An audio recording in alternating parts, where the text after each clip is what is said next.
প্রযুক্তির কল্যাণে যোগাযোগ এখন হাতের মুঠোয়। এখন চাইলেই চোখের নিমেষে পৃথিবীর যে কোনো প্রান্তে মেসেজ বা মেল করতেই পারি আমরা।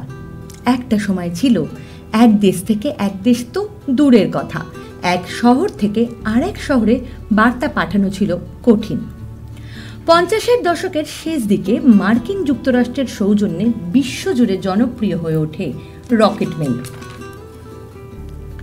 ডাক পাঠানোর এই দ্রুততম পরিষেবার নেপথ্যে ছিল রকেট। একটা সময় রকেট মেল নিয়ে গবেষণা শুরু হয় ইংল্যান্ড, জার্মানি, নেদারল্যান্ডস, যুক্তরাষ্ট্র, অস্ট্রেলিয়া ও বহু দেশে। সেই তালিকাতে ভারতও ছিল। ভারতে রকেট মেলের গবেষণা শুরু হয়েছিল স্টিফেন স্মিথ নামের এক স্কটিশ সাহেবের হাত ধরে।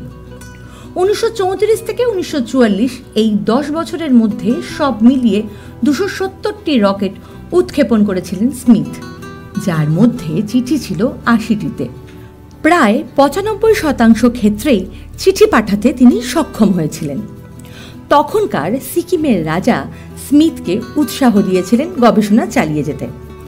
ভারত স্বাধীন হওয়ার পরে এদেশ থেকে অধিকাংশ শ্বেতাঙ্গ ব্রিটেনে পাড়ি দেয়। সেই তালিকাতে নাম ছিল স্মিথেরও।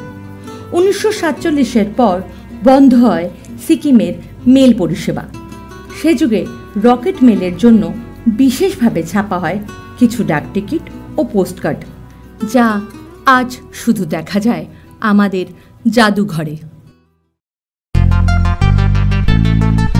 প্রলাপেশ্বরী।